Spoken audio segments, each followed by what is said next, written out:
300 kilometres down, 4,400 to go. We'd left Bristol behind, battled the wind across the Severn Bridge, and been blessed with some truly Welsh weather as we crossed over to Wales. It's absolutely boring now. Oh man. Almost there, Jill. Yes, we made it. We're here.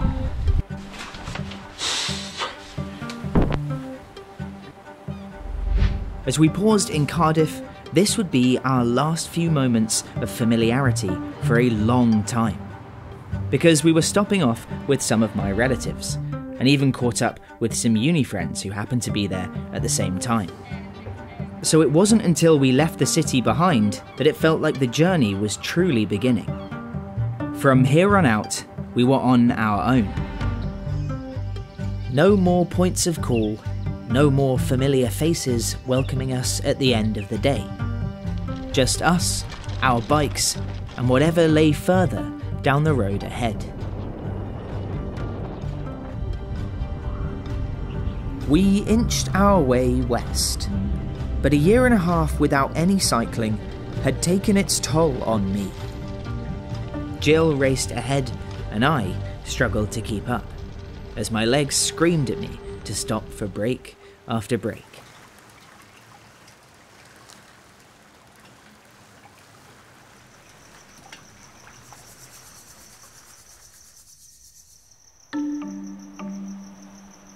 Although we'd been soaked on our way into Cardiff, our journey through Wales began as the UK was roasting in a heatwave. Oh man, this is really hard. Hottest day of the tour and our biggest climb of the trip so far. So I think we've got to be a bit careful with like how much we push ourselves and stuff. But yeah, knackering and absolutely boiling. We had to set off after 5 PM some days and cycle through the evenings to avoid the worst of the scorching sun. But the real icing on the cake came when Jill got a puncture. Not a huge problem, we stopped to fix it. But then there was another. And then another. And another. And another. Jill has got another flat tyre. 4 in 3 days. Just for you. Oh my god. 7 punctures in total in 6 days. And conveniently at a time when our bicycle pump had jammed. So we felt a little out of our depth, and were off to a slow start. But we were, bit by bit, making progress. And while we hadn't found good fortune with the puncture gods, we'd already been taken aback by the kindness of strangers. Being British, we'd assumed that people wouldn't be quite as hospitable in the UK as in other places we'd been. Thanks. We are an infamously reserved people, after all.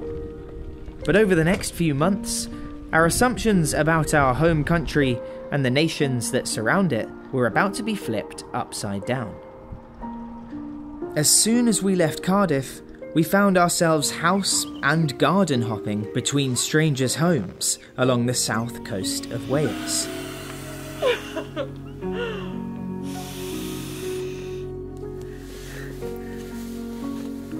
Nice get-up you've got there.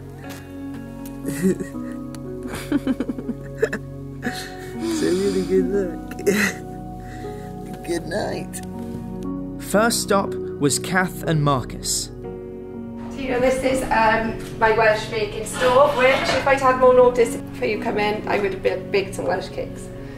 I'm Marcus and I'm from Neath, but originally from the Midlands, but living in Neath, so I'm more Welsh now than English. I'm Kath and I am from Neath, Castell Neath, a Cymraeg.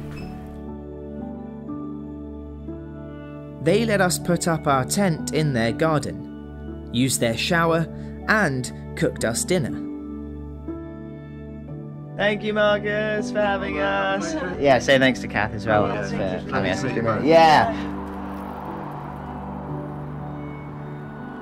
The very next night, we met Rob and Regular in Bury Port. Thank you guys for having us. It's been a really nice pleasure. And we've got one more night. Yes, thank you. They hosted us in their garden for 2 nights, entertaining us with stories of their cycle touring adventures. Both had spent time on the road before and were eager to help out a couple of fellow tourists. Do you guys want to stand next to the tent as well?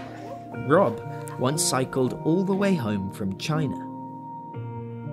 We said goodbye to them after a day of rest and continued along the coast, arriving at another host's for the 4th night in a row. And this place was something else.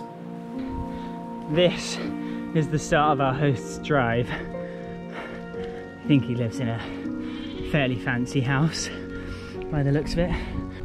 Oh my god. What is this? The owner, Win, had never cycle toured before, but had decided to open his home to weary travellers who were passing through. This is where we're staying tonight.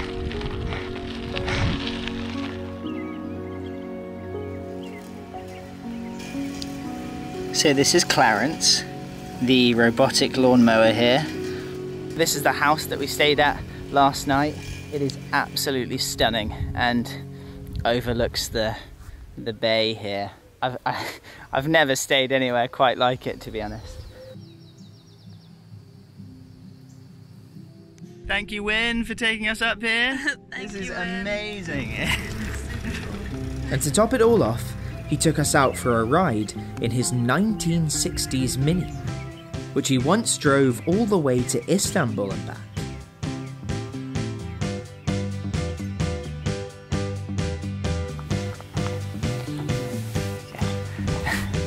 Oh, the seats are comfy. Not original, I mean those in the back are original. Yeah. See you in a bit, Clarence.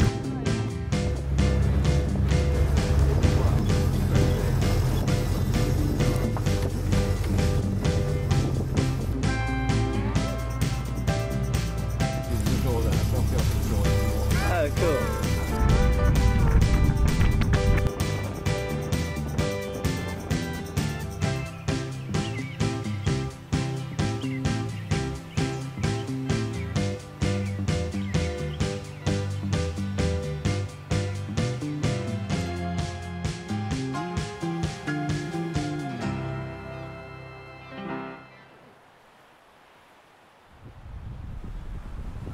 We left the manor behind and pressed on through Pembrokeshire.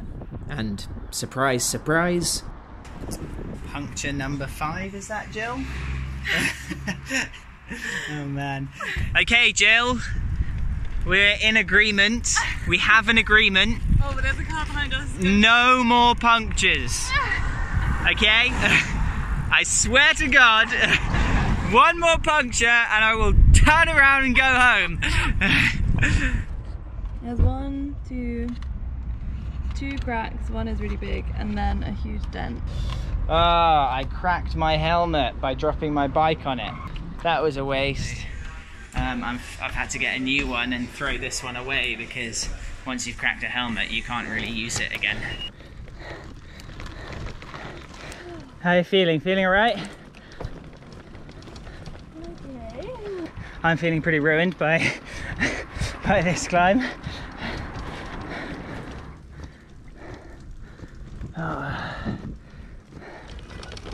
Oh, sweet, sweet relief in that shade for like half a second.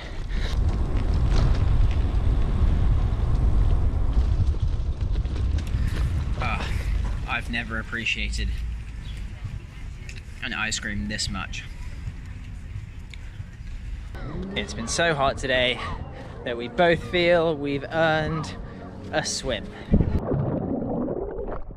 As we melted under the sun, our next stop was with Nikki and Jack in Pembroke Dock. Yeah, this left here. And I think they're on the right hand side. Thank you guys for having us. Nice to meet you. They took us in for the night, cooked us dinner, and let us hang around for most of the next day until the heat was less intense. And we're off again in the very, very, very warm weather.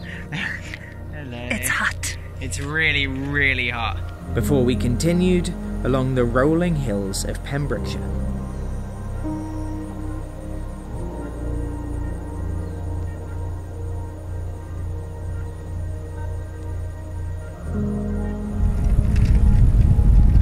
It's so beautiful here. And it got hilly. Really hilly. Quite the hill. The late start, another puncture, and the relentless hills had set us back a bit. And we found ourselves out in the middle of nowhere as the sun dipped towards the horizon. Time to find a place to camp. So we knocked on a farmer's door, told him about our journey, and he let us camp in one of his fields.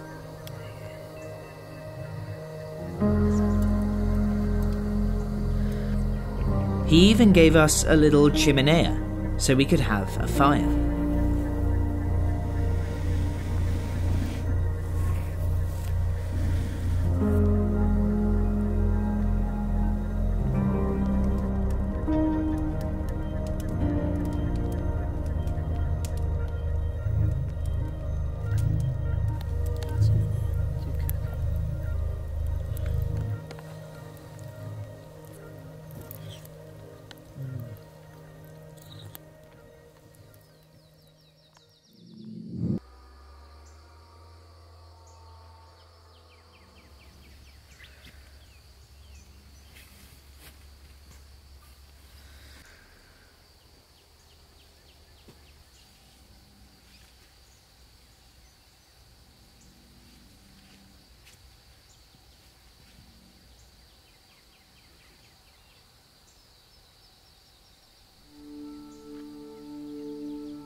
We set off very early today, got up at about 6, and we've done that so we avoid most of the heat that comes later on in the afternoon.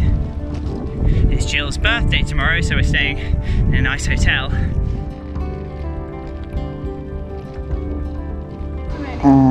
We'll make it nice. That was my pedal.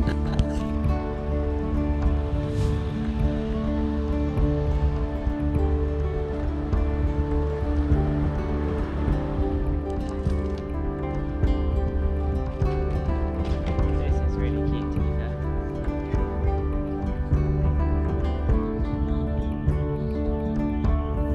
We've just arrived, and look how grimy I look. We haven't showered since yesterday. It's Jill's birthday tomorrow, and so we're going to be celebrating.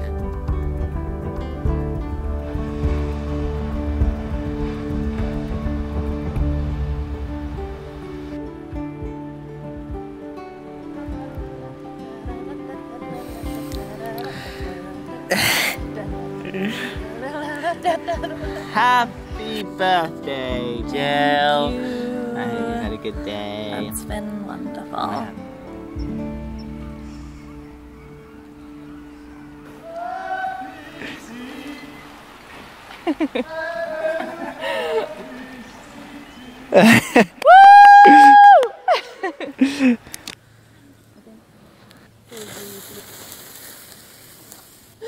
There you go. Happy birthday. Happy birthday to you. Happy birthday to you. Happy birthday, dear Jill. Happy birthday to you.